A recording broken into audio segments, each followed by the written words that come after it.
शांति। हम अव्यक्त मुरली रिवाइज कर रहे हैं। आज अव्यक्त मुरली है 343। ये बाबा ने 30 अप्रैल 1977 को सुनाई।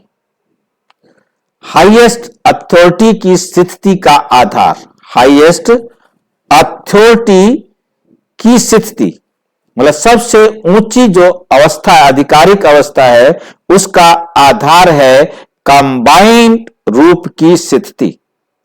कंबाइंड रूप की स्थिति, स्मृति मतलब हमें याद रहे मैं और मेरा बाबा हम दोनों कंबाइंड हैं। जब हमें ये याद रहेगा, ये कब याद रहेगा? जब हर समय हर कर्म में बाबा की श्रीमत को मैं प्रयोग कर रहा हूं, तो हाईएस्ट अथॉरिटी की स्थिति बन जाएगी हमारी। क्योंकि बाबा मेरे साथ है, मैं ईश्वरीय संतान हूं, ईश्वर की डायरेक्शन पर मैं हर काम कर रहा हूं, तो मेरी हाईएस्ट अथॉरिटी जो है ना, स्थिति जो है ना, बन जाएगी। सदा प्रीत की रीत निभाने वाले, मर्यादाओं की लकीर में रहने वाले, आर्टिफिशियल सोने हिरण के पीछे सच्चे साथी को किनारा ना कर, मतलब दुनिया के किसी भी आकर्षण में सोने के हिरण के पीछे बाबा का साथ ना छोड़ने वाला, कर साथी से एक सेकंड भी दूर ना रहने वाले, जो शिव बाबा से एक सेकंड भी दूर नहीं रहते, हर टाइम हर बात बाबा की श्रीमत पर सोचते रहते हैं, तो सदा स्मृति की अंगुली साथी के साथ देते हुए चलने वाले, ऐसे वर्तमान और भविष्य तख्त नशीन आत्माओं प्रति बाबा बोले। पहले ही देखो कि केवल बाबा उन बच्चों से बात कर रहे हैं जिनमें ये सारे गुण हैं। ये एक एक गुण पर यदि हम व्याख्या करें, हम स्पष्टीकरण करें, तो सारी मुरली समझ में आ जाए। सारी मुरली का सार इतनी ही बातों में आ जाता है। केवल उन आत्माओं को बाबा कह रहे हैं जिन आत्माओं में ये विशेषताएं हैं। जिसमें ये विशेषता नहीं है, बाबा उनसे ये बात कर ही नहीं रहे। बाबा की मुरली जो है ना, अव्यक्त मुरली, ये वंडरफुल होती हैं। अपने कंबाइंड, अब सारी मुरली में हम समझेंगे जो कुछ सार रूप में हमने सुना। अपने कंबाइंड मिला जुला रूप की स्थिति में सदा स्थित रहते हो, रूप की स्थिति में सदा स्थित रहते हो। पहले आत्मा और शरीर, ये कंबाइंड स्वरूप है। पहला कंबाइंड स्वरूप है आत्मा और शरीर, ये दोनों कंबाइंड। और जो अनादि सृष्टि चक्र में अनादि पार्ट बजाते रहते हैं, जो ये सारा ड्रामा है वर्ल्ड का, ये अनादि है और अनंत है। और उसमें आत्मा शरीर लेकर अनादि काल से, जब से, क्योंकि इसका पता ही नहीं कब आरंभ शुरू हुआ, ड्रामा कब शुरू हुआ है, तब से आत्मा इस शरीर के द्वारा उतना पार्ट बजाती है, तब से बजाती आ रही है। यह है पहला कंबाइंड स्वरूप, मैं आत्मा और शरीर का पार्ट। अब किसका पार्ट ज्यादा से ज्यादा इस शरीर के साथ बजाने का 4999 साल का है, और कम से कम 1 साल का पार्ट है। दूसरा कंबाइंड रूप क्या है? इस पुरुषोत्तम संगम युग पर ब्राह्मण आत्माएं अर्थात बच्चों और बाप का सदा साथ कंबाइंड रूप है। हम आत्माएं परमात्मा के साथ सदा क्या हैं? कंबाइंड रूप हैं। क्योंकि हम भी बाबा की श्रीमत के अनुसार पार्ट बजाते हैं। हम आत्माएं, हम आत्माओं का बाबा के साथ भी कंबाइंड रूप है। तीसरा, यादगार रूप में भी चतुर्भुज रूप दिखाया है। चतुर्भुज रूप का क्या मतलब है? विष्णु चतुर्भुज का मतलब क्या है? कंबाइंड में दिखाओ। कंबाइंड में वहां हमें अपने अंदर स्त्री के भी संस्कारों को भरना है और पुरुष के संस्कारों को भी भरना है, क्योंकि हम आत्मा ने लगभग आधे जन्म पुरुष के और आधे जन्म स्त्री के लेने होते हैं। कुछ पूछना है तो हमारे क्या, हाँ जी क्लियर हो गया। सदैव कंबाइंड रूप की नॉलेज को, हाँ जी, सदैव कंबाइंड रूप की नॉलेज को धारण करते हुए चलो। सदैव क्या करो, कंबाइंड रूप की नॉलेज को धारण करते हुए चलो, तो सदा हाईएस्ट अथॉरिटी अपने को अनुभव करेगा। आपसे ऊंची कोई भी अथॉरिटी अधिकारी नहीं होगा, ऐसा अनुभव करेंगे। पहले अपने शरीर और आत्मा के कंबाइंड रूप को सदा स्मृति में रखो। शरीर रचना है, कंबाइंड रूप में याद रखना है कि शरीर मेरी रचना। हाँ जी, कुछ कह रहे हो?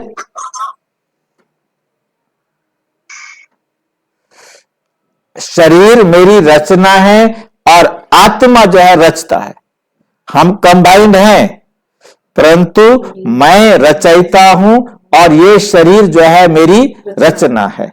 रचता और रचना का कंबाइंड रूप, तो स्वतः ही मालिकपन स्मृति में रहेगा। तो क्या याद रहेगा कि मैं रचयिता हूं, मैं मालिक हूं, ये मेरे अधीन है, मेरे अनुसार चलने वाली है, मैंने इसके अनुसार नहीं चलना। जब तक ये स्मृति रहती है तब तक हम सुखी रहते हैं। परंतु जब हम समझ लेते हैं कि मैं तो इस शरीर के अनुसार ही चलना है, जो शरीर की जरूरत है उनको मैंने पूरा करना, रोटी कपड़ा ये सामान ये चाहिए, काम और ये काम। जब इस शरीर के अधीन हम हो जाते हैं, शरीर के अनुसार हम काम करने लगते हैं, तब हम विकृत हो जाते हैं, तब हमारे अंदर विकार आते हैं, तब हमारे से विकर्म होते हैं। मालिक की स्मृति अर्थात हाईएस्ट अथॉरिटी रहेंगे, चलाने वाले होंगे ना कि उनके वश चलने वाले। लेकिन चलते चलते जैसे लोगों ने आत्मा परमात्मा को मिला दिया, मिलाकर एक कर दिया ना, मिलाकर एक कर लिया, वैसे आत्मा और शरीर अलग की बजाय, शरीर को अलग की बजाय मिला करके एक मान लिया। दोनों को क्या मान लिया? एक। अर्थात अपनी अथॉरिटी की स्मृति समाप्त कर दी। अथॉरिटी की स्मृति खत्म होना माना विस्मृति शुरू हो गई। चलते चलते बॉडी कॉन्शियस, सोल कॉन्शियस से पता ही नहीं लगा कि कब वो बॉडी कॉन्शियस में आ गए थे ना। तो कैसे हुआ? क्योंकि आज एक बहन ने भी प्रश्न पूछा था कि वो उन कहीं समझा रही होगी, तो उनको पूछा उन्होंने कि हम जब देही अभिमानी थे तो फिर हम देह अभिमानी क्यों बन गए? हम परम धाम में आए, परम धाम से आए, सतयुग में हम सारे देही अभिमानी थे, फिर हम देह अभिमानी क्यों बन गए? क्योंकि हम पहले अपने को आत्मा समझते थे, शरीर अलग समझते थे। परंतु फिर धीरे धीरे हमने शरीर और आत्मा को एक समझ लिया। फिर हमने समझ लिया भाई हम साथी हैं, तो साथी का तो कहना मानना पड़ेगा ना। फिर शरीर की जरूरतों को पूरा करने के लिए हम शरीर के अधीन होते गए, जिसके कारण हम विस्मृति में आ गए कि मैं कौन हूं यह हम भूल गए। तो हाँ, कंबाइन की बजाय एक ही मानने लगे। सोल कॉन्शियस की बजाय क्या हो गए? बॉडी कॉन्शियस हो गए। लो अपने को भूला, तो अपने को क्या हो गया? भूला। उसकी रिजल्ट क्या होगी? सब कुछ गंवाया। तो बेहोश की स्टेज में अपना सब कुछ लुटा दिया, अपना सब कुछ लुटा दिया। ऐसे ही वर्तमान संगम पर बाप और बच्चे के कंबाइंड रूप की स्मृति भूल जाते हो।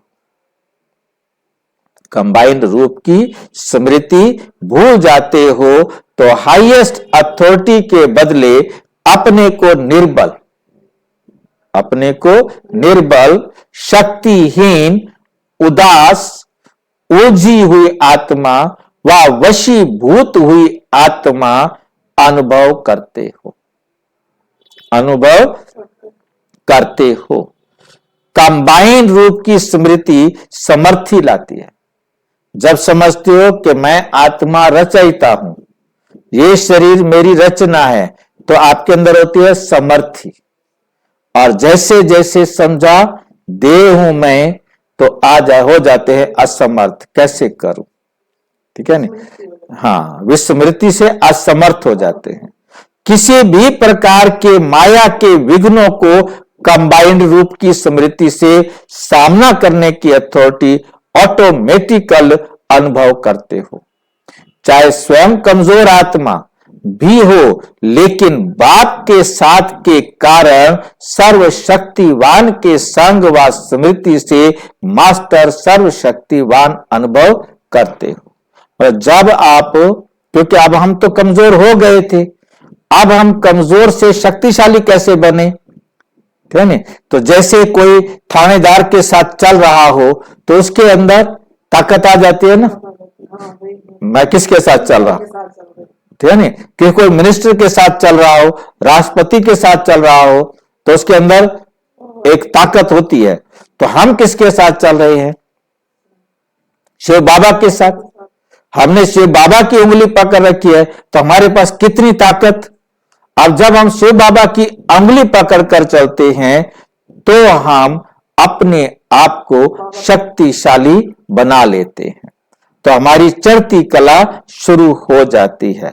तो सर्वशक्तिवान मास्टर सर्वशक्तिवान अनुभव करते हो तो कंबाइंड रूप में स्मृति में रहेंगे। हमने बाबा की उंगली पकड़ रखी है, तब हम अपने आप को कहें कि मैं मास्टर सर्वशक्तिवान हूं। बच्चों में तो आपके साथ जाता है, उसको होता है ना। हाँ, होता है। तो मतलब इसी प्रकार से हमारा बाप है। हाँ, हमने शिव बाबा की उंगली पकड़ रखी है।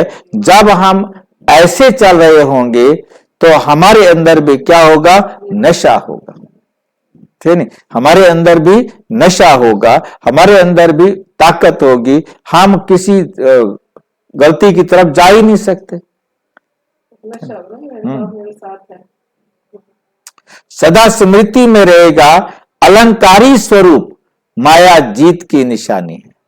और हमारा अलंकारी स्वरूप विष्णु चतुर्भुज स्वरूप को याद करना, ये हमारे को माया जीत बनाता है। क्योंकि चारों अलंकार हमने धारण किए, ये स्वरूप हमें क्या याद दिलाता है कि हम इन जो माया है, इस पर क्या है, हमने विजय पानी है, पवित्र बनना है, ज्ञान सुनाना है, चक्र चला के बुराइयों का गला काटना है, गदा पकड़ के माया को अपने पास आने नहीं देना। तो शक्तिशाली बन जाएंगे ना, अनुभव करेंगे। तो तीनों ही प्रकार के कंबाइंड रूप को स्मृति में रखो। पहला, मैं आत्मा रचयिता, शरीर रचना। दूसरा, मैं आत्मा और मेरा परम आत्मा शिव बाबा, तो उसके साथ कंबाइन रहना है। तीसरा, विष्णु चतुर्भुज, तेरी अलंकारी स्वरूप, इसकी भी स्मृति रहे कि मेरे को अपने अंदर सारे संस्कारों को, गुणों को भरना है, कोई भी कमी मेरे में ना रह जाए।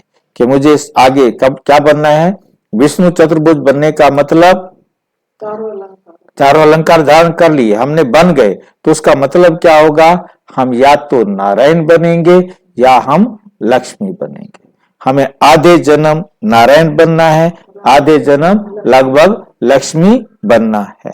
क्योंकि मान लो कि किसी के 41 जन्म है तो उसके 21-20 हो सकते हैं, ठीक है नहीं। तो इस प्रकार से एक दो जन्म स्त्री के पुरुष के काम ज्यादा हो सकते हैं, परंतु लगभग आधे आधे होते हैं। युगल रूप से अकेले नहीं बनो। शिव बाबा हमारा युगल है ना, उससे कभी अकेले नहीं बनना। जैसे दुनिया में आजकल विशेष सभी कंपेनियन साथी अपने साथ रखते हैं ना कोई कंपनी चाहिए ना, साथ चाहते हैं, इसके लिए ही अपना समय, तन, मन, धन सब लगाते हैं।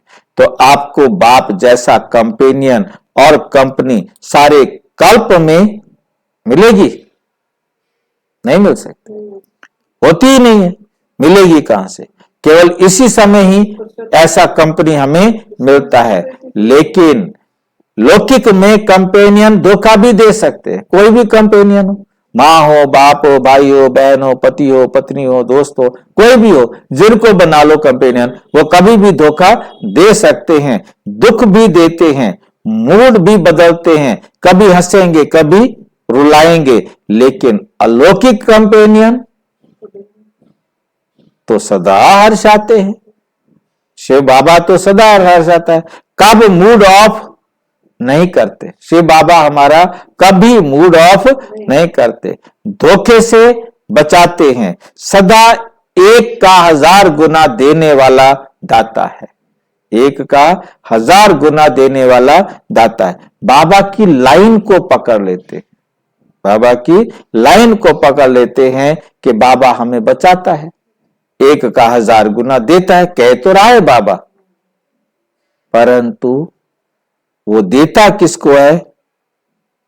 देता किसको है? जो उसकी श्रीमत पे चलते हैं। हाँ, जिसने उनकी श्रीमत की उंगली पकड़ रखी है। बाबा का हाथ नहीं है, वो हमारी उंगली पकड़ता नहीं।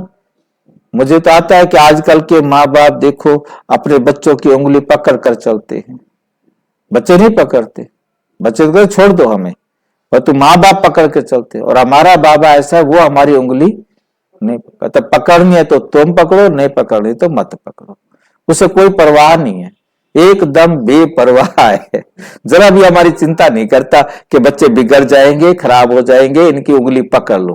कहते पकड़नी है तो उंगली तुम पकड़ो, हाँ सुधरना है तो तुमने सुधरना है, मुझे नहीं सुधरना, मैं तुम्हारे कहना नहीं मानूंगा। बता तो दिए। हाँ बता रहा हूं, सुनो तुम्हारी मर्जी, मत सुनो तुम्हारी मर्जी, धारणा करो ना करो तुम्हारी मर्जी। तुम्हारी मर्जी ना सुनते। अब 1000 गुना देंगे तो कैसे देंगे? एक मानेंगे, दूसरा मानेंगे, तीसरा मानेंगे, जितना मानते जाएंगे उतना मिलता जाएगा। हम नहीं मानेंगे, नहीं मिलेगा। मत सुनो, क्या फर्क है, मत आओ मुरली सुनने। फिर भी कंपेनियन को ना पहचानने के कारण सदा साथ की बजाय किनारा कर लेते, सदा साथ की बजाय किनारा। या वीरवार चले जाएंगे मुरली सुनने ना, भोग भी बनाते, चलो सुनने चलेंगे, बाकी दिन क्या करना है, रोजाना मुरली सुनने की जरूरत क्या है? मतलब ये क्या है, किनारा करना। मतलब बाबा की उंगली को छोड़ा, धीरे धीरे क्या हो जाता है, उसका किनारा हो जाता है, आदत बन जाती है। एक बार रूटीन टूट जाता है, फिर रूटीन बनाने में टाइम लगता है, मेहनत लगती है। तो साथ की बजाय क्या कर लेते हैं, किनारा कर लेते हैं। नखरे बहुत करते हैं, फिर वीरवार भी छूटता है। फिर कई भाई बहन वीरवार आते आते भी क्यों रुक जाते हैं? बहन जी सोचेगी भोग खाने के लिए आ जाते हैं, इसलिए नहीं जाने का दिल नहीं करता, सच्ची बात है। तो इस चक्कर में वो वीरवार भी बाद में वीरवार भी छूट जाता है, वीरवार भी चला जाता है, ठीक नहीं। हाथ छोड़ने के लिए माया तो बड़ी चालाक है, कहीं ना कहीं से ढूंढ के ले आती है तरीका बाबा से किनारा कराने के लिए। साथ की बजाय किनारा कर लेते, सुनने का मजा आता है ना, ये हाँ वो नहीं मिल सकता। नहीं सकता। नखरे बहुत करते हैं, कभी मन को मोड़ लेते, कभी बुद्धि से यहां वहां भटकने लग जाते, कभी संकल्प से तलाक भी दे देते। कभी संकल्प से क्या करते हैं, सोच लिया, छोड़ो ना, सारी दुनिया देखो भक्ति कर रही है, कितने मजे हैं, देखा कितनी भीड़ थी। ब्रह्मा कुमारी में कोई जाता है? कोई नहीं जाता, ऐਵੇਂ ही चलवाते रहते, नहीं। तुम्हारा कहने का है कि हाँ, मतलब प्रभावित हो जाते हैं ना, वैभव के वशीभूत हो, किसी भी व्यक्ति या वैभव के वशीभूत हो जाना, प्रभावित हो जाना, तो इतना समय अपने कंपेनियन को संकल्प से क्या तलाक दे देते, शिव बाबा को तलाक दे देते हैं। तलाक देना हुआ, किनारा करना अर्थात तलाक देना। दिल के सिंहासन पर सच्चे साथी की बजाय अल्पकाल के साथ निभाने वालों को बिठा लेते हैं। वे शादी कर लो, वो टेम्परेरी साथी है। बाबा को छोड़कर शिव बाबा से शादी करने की बजाय दूसरे से शादी की, वो तो टेम्परेरी है, और उसको बिठा लिया तो फिर बाबा को छोड़ दिया। तो हद की प्राप्ति का लोभ देकर धोखा खिलाने वाले अर्थात आर्टिफिशियल बनावटी सोने का हिरण अपनी तरफ आकर्षित कर देता है। तो तख्त नशीन सच्चे साथी के बजाय धोखेबाज साथी बना देते हैं। संकल्प में आकर्षित होना अर्थात शिव बाबा को तलाक देना। वास्तव में बार बार संकल्प में तलाक देना सदा काल के राज्य भाग्य का तलाक लेना है। सदा काल के राज्य भाग्य का तलाक लेना है। कोई कोई रूसते भी बहुत है, कोई रूसते भी बहुत है। रूसने का को एक मनोरंजन समझते हैं। रूसने को क्या समझते हैं? ये मनोरंजन है। बार बार साथी को रोब भी बहुत दिखाते हैं। साथी को क्या दिखाते हैं? रोब भी दिखाते हैं। रोब भी बहुत दिखाते हैं। हम तो ऐसे चलेंगे ही, बस हम तो ऐसे चलेंगे ही, हम तो यह करेंगे ही। आपको भी करना है, आपको भी करना है। आपने वायदा किया है, आपको लेकर ही जाना है। सर्वशक्तिवान हो तो शक्ति दो। बाबा को कहेंगे मदद देना आपका काम है, लेकिन मदद लेना मेरा काम है। ये याद नहीं रखते। एक कदम मेरा, 1000 कदम बाप की। उल्टा समझ लेते हैं। आपने लेके जाना है, आपकी ड्यूटी है, आप ले जाना हमें, तो ले जाएगा। पद कौन दिलाएगा? ठीक नहीं। अब बाबा कहते हैं हिम्मते बच्चे मत दे बा। तुम एक कदम बढ़ाओ मैं। तब अब तुम एक कदम भी कहो कि शिव बाबा ही बढ़ाए, फिर तो बढ़ लिया। ठीक नहीं। एक कदम मेरा, 1000 कदम साथी का, ये भूल जाते हैं। जो बातें साथी ने सुनाई वही बातें फिर साथी को याद दिलाते हैं। बाबा इसको कई बार बाबा कहते हैं मेरे बच्चे मेरे से पढ़कर मुझे पढ़ाते हैं। मेरे बच्चे मेरे से पढ़कर फिर मुझे पढ़ाते हैं। तो कैसे होगा काम? मुझे पढ़ाना है कि पढ़ना है? मैं तो पढ़ाने वाला हूं, पढ़ने वाला नहीं हूं। तो ये रोब हुआ ना। बाबा कहते ये तुम्हारा मेरे ऊपर रोब हुआ ना। स्मृति की उंगली बार बार खुद छोड़ देते हैं। मेरे ज्ञान की स्मृति की उंगली तुम छोड़ देते हो, फिर कहते हो आप उंगली क्यों नहीं पकड़ते हो? मैं तो उंगली पकड़ूंगा नहीं ना। शिव बाबा कहते पकड़नी है तो तुम पकड़ो, नहीं पकड़नी तो तुम। मैं तुम्हारी उंगली पकड़ू, तुम मेरा बेड़ा डुबो दो, तुम तो मेरा बेड़ा डुबो दो। इसलिए मैं तुम्हारी उंगली नहीं पकड़ता। तुम्हें सुधरना है, तुम्हें तरना है, तुमने अपनी नाव पार करनी है, तो तुम मेरी उंगली पकड़ो। ऐसे नाज नखरेली बहुत है, लेकिन याद रखो ऐसा कंपेनियन जो नैनों पर बिठाकर ले जाए, ऐसा कब मिलेगा? ऐसे साजन की अंगुली नहीं पकड़ोगे तो कंपेनियन से सदा तोड़ निभाओ, अर्थात कंबाइंड रूप में रहो। उंगली तुमने पकड़नी है, ये याद रखो। तुमने चलना है मेरी डायरेक्शन पर, तो कंबाइंड रहकर चलो। साथ साथ ब्राह्मणों की कंपनी सबसे श्रेष्ठ कंपनी है। जो ड्रामा के भाग्य प्रमाण आप थोड़ी सी आत्माओं को ही प्राप्त है, लेकिन कंपनी में भी देखा जाता है। कंपनी में भी देखा जाता है कि ये कंपनी लाभ देने वाली है ये कंपनी लाभ देने वाली है व प्राप्ति कराने वाली है, तो ब्राह्मण कंपनी सर्व प्राप्ति कराने वाली है, सर्व प्राप्ति कराने वाली है। ब्राह्मणों में फुल कास्ट ब्राह्मण और हाफ कास्ट ब्राह्मण दोनों ही हैं। हाफ कास्ट ब्राह्मण कौन से होते हैं और फुल कास्ट ब्राह्मण कौन से होते हैं? जो पूरी तरह धारणा करते हैं, बाबा की श्रीमत पर चलते हैं, वो जो फुल कास्ट पूरी तरह बाबा की श्रीमत पर चलते हैं वो फुल कास्ट ब्राह्मण, जो आधे बाबा की आधी दुनिया की वो हाफ कास्ट ब्राह्मण अर्थात क्षत्रिय। तो कंपनी भी ब्राह्मणों की चाहिए, जो साथी की कंपनी वही कंपनी चाहिए। अगर हाफ कास्ट ब्राह्मणों की कंपनी कर लेते हैं तो सच्चे साथी से स्वतः समीप की बजाय दूर हो जाते हैं। ब्राह्मणों की कंपनी चढ़ती कला होती है, ब्राह्मणों की कंपनी क्या होती है? चढ़ती कला होती है, और क्षत्रियों की कंपनी ठहरती कला। बस सारा मैंने सुधरना क्या, कुछ और को भी सुधरने दो, इतनी काफी है। जरूरत है ना हमें राजा बनना है, प्रजा में आ जाएंगे ठीक है, राजा बन के सिरदर्दी बहुत होती है, ढेर सारे काम करने पड़ेंगे। कितना प्रधानमंत्री पागल हुआ रहता है सवेरे से लेके शाम तक, छोड़ो हमें राजा बनना नहीं। हाँ जी, है तो प्रधानमंत्री। हाँ प्रधानमंत्री, ना रात का चैन है ना दिन का आराम है। कोई नहीं, आराम से ठीक है, क्या जरूरत है, हमें ऐसा बनना ही नहीं है। तो क्षत्रियों की कंपनी में ठहरती कला हो जाती है। जो जितना श्रेष्ठ होता है उसको कंपनी भी श्रेष्ठ होती है। तो ब्राह्मण श्रेष्ठ क्षत्रियों को कम कर देते हैं, ब्राह्मण श्रेष्ठ और क्षत्रिय कम होते हैं।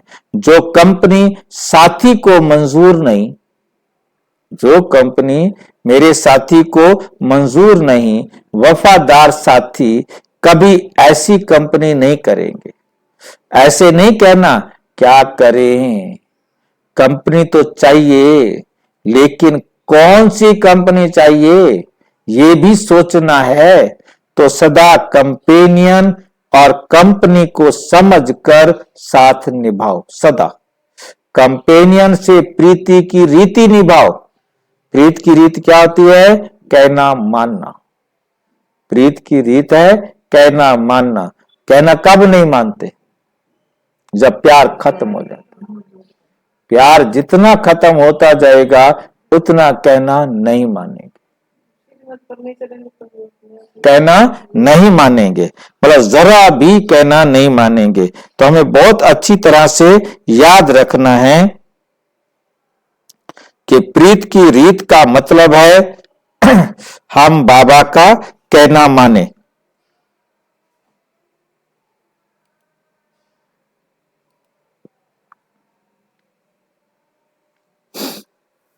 का प्रीत की रीत निभाओ, और कंपनी भी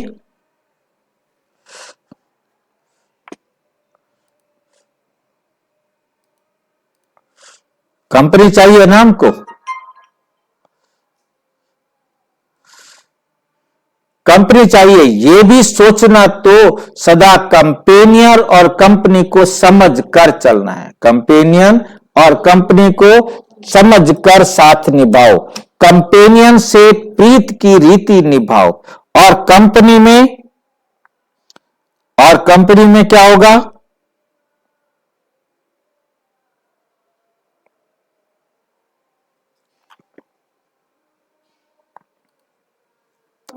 मर्यादाएं निभाओ।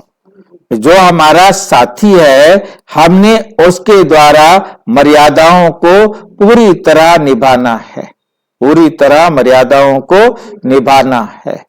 हमें बहुत अच्छी तरह से इस बात को ध्यान रखना है।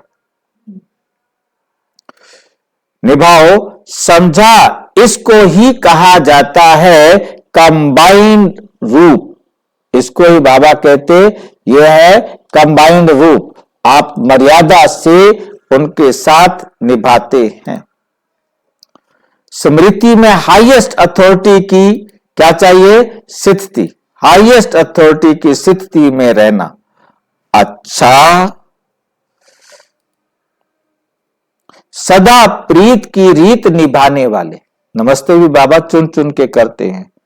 सदा प्रीत की रीत निभाने वाले, मर्यादा की लकीर में रहने वाले, आर्टिफिशियल सोने हिरण के पीछे सच्चे साथी को किनारा ना कर साथी से एक सेकंड भी दूर ना रहने वाले, सदा स्मृति की अंगुली साथी के साथ देते हुए चलने वाले, ऐसे वर्तमान और भविष्य, अब बाबा के दिल तख्त पर और भविष्य तख्त नशीन आत्माओं को बाप दादा का याद, प्यार और नमस्ते। बाकियों को नहीं, बाकियों को नहीं। मतलब नमस्ते भी लेने के लायक बनो तो बाबा नमस्ते देता है, नहीं तो बाबा नमस्ते भी नहीं करता। अब दीदी मनमोहिनी जी से बात कर रहे हैं।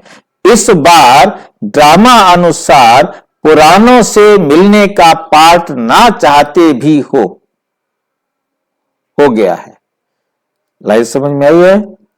इस बार ड्रामा अनुसार पुरानों से मिलने का पार्ट ना चाहते भी हो गया है। मतलब पुरानों से मिलने का कोई पार्ट नहीं था, परंतु हो गया है। बोला अब ड्रामा में हर बार होता आया है और होता रहेगा। मुहूर्त ही महारथियों से हुआ, और जो महारथी बाप और बाप के गुह्य इशारों को जान सकते हैं, वे और सुनते हुए भी नहीं जान सकते, और सुनते हुए भी नहीं जान सकते। ठीक है, चाहे कितनी भी पब्लिक हो, लेकिन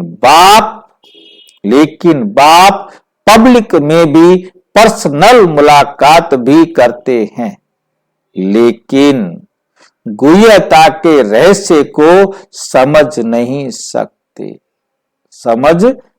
सकेंगे। जैसे वर्षा एक ही समय चारों तरफ पड़ती है, लेकिन अगर धरती योग्य है तो वर्षा पड़ने से माला माल हो जाती है, और धरती ही खराब है तो, धरती ही योग्य नहीं है तो कितनी भी वर्षा हो जाए माला माल नहीं होगी। तो महारथियों को सदा बाप सदैव आदि से लेकर किस नजर से देखते हैं? बच्चे नहीं, लेकिन भाई भाई हैं। बच्चे नहीं, कौन है? भाई भाई हैं। बड़े बच्चे भाई के ही समान हैं। बड़े बच्चे क्या है? भाई भाई हैं। बड़े बच्चे भाई के ही समान हैं। जैसे बाप दाता है, वैसे महारथियों को भी बाप दाता की नजर से देखते हैं ना। लेने वाले, लेकिन बाप समान देने वाले हैं। बाप से लेने वाले हैं, परंतु बाप समान आगे क्या है? देने वाले। जैसे बाप भाग्य विधाता है, तो महारथियों को भी कौन सी कंपनी अच्छी लगती है? वैसे भी अगर कंपेनियनशिप में साथी में एक लंबा और एक छोटा हो, दो साथियों में एक लंबा हो और एक छोटा हो, तो क्या होगा? कार्टून लगेगा ना। तो स्थिति में भी अगर कंपेनियन समान नहीं होते, अर्थात मास्टर सर्वशक्तिवान नहीं बनते, साथी सर्वशक्तिवान, और जो दूसरा है वो मास्टर सर्वशक्तिवान भी नहीं है, तो वो कमजोर है, तो ये भी एक कार्टून हो गया ना। लंबे और छोटे की जोड़ी हो गई ना। शिव बाबा इतना ऊंचा और उसका साथी इतना। बाबा कहते साथी जोड़ी अच्छी नहीं है। लंबे और छोटे की जोड़ी हो गई ना, वैसे लौकिक दुनिया में भी अगर साथी दोनों समान नहीं होते, चाहे शरीर के हिसाब से, चाहे नॉलेज के हिसाब से, चाहे लक्षण के हिसाब से व मर्यादाओं के हिसाब से, तो कभी भी साथी उनको साथ नहीं रखेंगे। अब पत्नी गिट्टी हो, पति लंबा हो, वो साथ जाएंगे ना? वो कहेगा ना तू अपना घूम फिरो, मैं अपना अलग घूमू फिरो, फिर दोनों के विचार ही नहीं मिलेंगे। मतलब विचार नहीं मिलते तो दोनों साथ नहीं चलेंगे। एक साइंस का हो और एक दूसरा हो, उनके भी आपस में विचार नहीं मिलेंगे। मतलब बाबा ने कहा नॉलेज के आधार पर, शरीर के हिसाब से, मतलब किसी भी हिसाब से यदि वो बराबर नहीं है तो वो साथ नहीं चलते।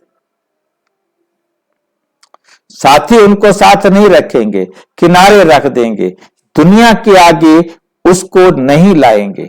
तो बाप भी सदा साथी किसको बनाएंगे? जो समान होंगे, नहीं तो कहेगा बैठ रहो उधर। मतलब बाबा अपने साथ लेके नहीं चलेंगे। दुनिया के आगे सैंपल किसको रखेंगे? कार्टून को। दुनिया के आगे किसको बाबा बताएगा? जो समान होगा उसका जिक्र करेगा।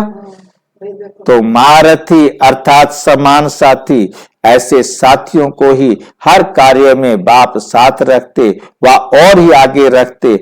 अगर कंपेनियन की लाइन लगाकर, कंपेनियन की लाइन लगाकर बाप देखे तो क्या दिखाई देता है?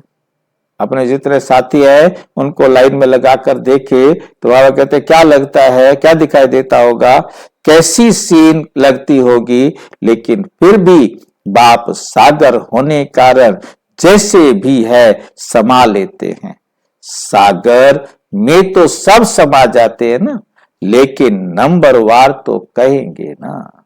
हर एक को अपने आप को देखना है कि मैं कैसा साथी हूं, मैं कैसा साथी हूं। कितने बार तलाक देते हो? कितने बार नाज नखरे करते हो, छोड़ छोड़ करके चले जाते हो, किसी दूसरे का हाथ पकड़ लेते हो, बच्चों का हाथ पकड़ लेते हो, किसका हाथ पकड़ लेते हो? कितनी बार मुझे छोड़कर जाते हो? सारे दिन की दिनचर्या में देखे तो क्या करते हो, क्या क्या करते हो? एक कहना मेरा मानते हो, 10 कहने दूसरों के मान लेते हो। क्या करते हो? बाबा कहता है पार्टियों से निरंतर स्मृति में रहने का साधन है मेरापन भूल जाना, मेरापन भूल जाना। सब कुछ बाप का है, ये तन भी आपका नहीं है, बाप का है। बाप ने सेवा अर्थ दिया है तो मेरापन निकल गया ना। मेरापन खत्म तो देही अभिमानी स्वतः बन जाएंगे। अगर बाप की स्मृति थोड़ी भी किनारे हो जाती है तो माया आ जाती है, माया आ जाती है। कहते चल खेलने चले। सदा कंबाइन रहो, एक सेकंड भी बाबा का हाथ नहीं छोड़ो तो माया की हिम्मत नहीं जो देह भान में लाने की। और सदा बाप के सिवाय और कुछ ही ना सूझे, सूझे ही नहीं। जब बाप के साथ से किनारा करते तब कमजोर होते हो। जिस समय सोचते हो क्या करें, कैसे करें, माया पर जीत पाना मुश्किल है, ये सोचना अर्थात किनारा करना।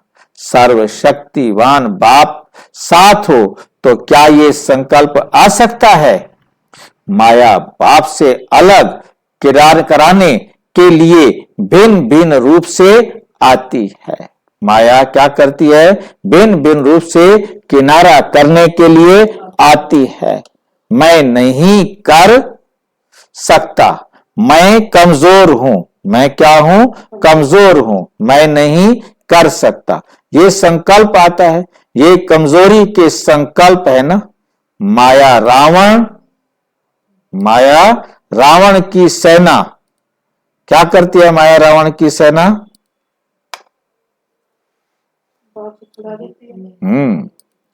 माया रावण की सेना के अक्कासुर और बकासुर हैं, उनसे डरना नहीं। सदैव सोचो मैं विजयी, पहले भी मैं ही विजयी पहले भी रहा हूं और अब भी रहा हूं। इस ड्रामा के अंदर विशेष पार्ट बजाने वाली विशेष आत्माएं आप बच्चे हो, क्योंकि सबसे विशेष तो विशेष है बाप।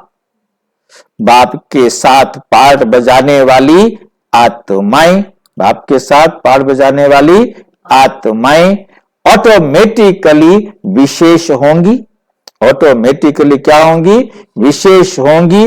दुनिया में भी अगर कोई विशेष आत्माओं के साथ थोड़ा सा भी समय रहता है तो उससे नशा रहता है। अगर प्राइम मिनिस्टर के साथ थोड़ा भी समय रहे तो कितना नशा चढ़ जाता है। वे तो आज है, कल नहीं, लेकिन ये कितना ऊंचा है, वे भी अविनाशी है। शिव बाबा अविनाशी है, तो इतना नशा रहता है।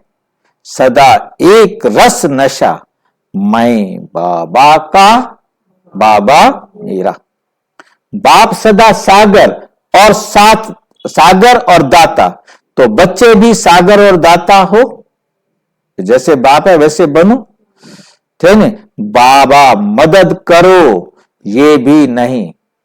बाप ने अपने पास कुछ रखा है क्या? अगर दे ही दिया फिर मांगेंगे क्या?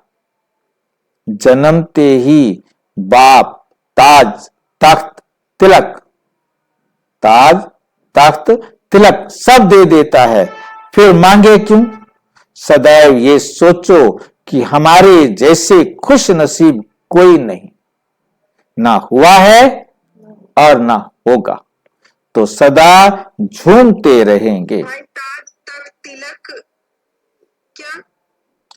सदैव जो है ना, बाबा कहते ताज तख्त तिलक सब दे देते। जन्मते बाबा ने कहा तुम आत्मा हो, ये आपको तिलक लग गया और आपको अपने दिल तख्त पर बिठा दिया, मेरे बच्चे हो, तुम सबका कल्याण करो, जिम्मेवारी का ताज रख दिया। अब हम ये उतार कर रख दे तो हमारी मर्जी है ना। जी हाँ जी हाँ जी।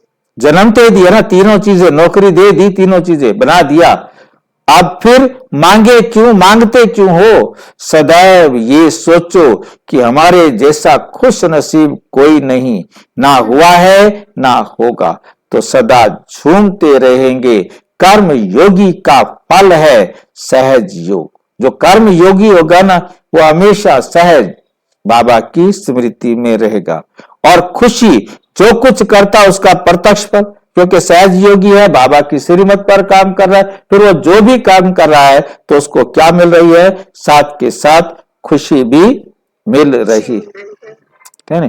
फल यहां ही पदम गुणा मिलता है। दुनिया में जो कुछ करते हैं खुशी के लिए, ये बेहद की अविनाशी खुशी है। मन के खुश रहने से शरीर की व्याधि भी सूली से कांटा हो जाती है। मतलब मन खुश है ना, तो कितना बड़ी बीमारी भी होगी ना, वो भी सूली से कांटे जैसी हो जाएगी। सोचने से निर्णय शक्ति कम, ज्यादा सोचना नहीं। ज्यादा सोचेंगे तो आपके पास निर्णय शक्ति कम हो जाएगी। पेपर आना माना परिपक्व होना, मतलब पेपर आएगा तभी तो आप अगली क्लास में जाएंगे। आप घबराएंगे तो पेपर से पास नहीं होंगे, अगली क्लास में कैसे जाएंगे? नींव को पक्का करते हैं, पेपर आते हैं तो फाउंडेशन पक्का हो जाता है। फाउंडेशन को कूटते हैं, वे कूटना नहीं लेकिन मजबूत करना है। वो इसलिए कूटा जाता है ताकि फाउंडेशन मजबूत हो जाए। कितनी भी बाहर की हलचल हो, लेकिन सेकंड में स्टॉप करना, सेकंड में स्टॉप करना। कितना विस्तार हो, एक सेकंड में समेट ले। स्वभाव, संस्कार, संकल्प, संबंध सब एक सेकंड में क्या करने, हमने समेट लेने हैं। सारे के सारे एक सेकंड में समेट लें। ये प्रैक्टिस बहुत चाहिए। भूख प्यास सर्दी गर्मी सब कुछ होते हुए संस्कार प्रकट ना हो। स्वभाव भी समय पर धोखा देते हैं, इसलिए स्वभाव संकल्प हमेशा क्या रहे, एकदम समेटने वाले। इसको कहा जाता है समेटने की शक्ति। जिसे प्रैक्टिस सदा होती है वही सदा सफल रहते हैं, वही सदा क्या रहते हैं, सफल रहते हैं। कायम रखो, बहुत समय के अभ्यासी होंगे तब पास हो सकेंगे। यदि बहुत समय का अभ्यास नहीं होगा तो पास नहीं हो सकेंगे। अच्छा, ओम शांति। और विस्तार से जानने के लिए प्रजापिता ब्रह्मा कुमारी ईश्वरीय विश्वविद्यालय से संपर्क करें। और यदि कोई प्रश्न हो तो 9213106986 पर केवल टेलीग्राम करें। 9650692270 पर केवल फोन करें, व्हाट्सएप करें, फोन नहीं। ओम शांति।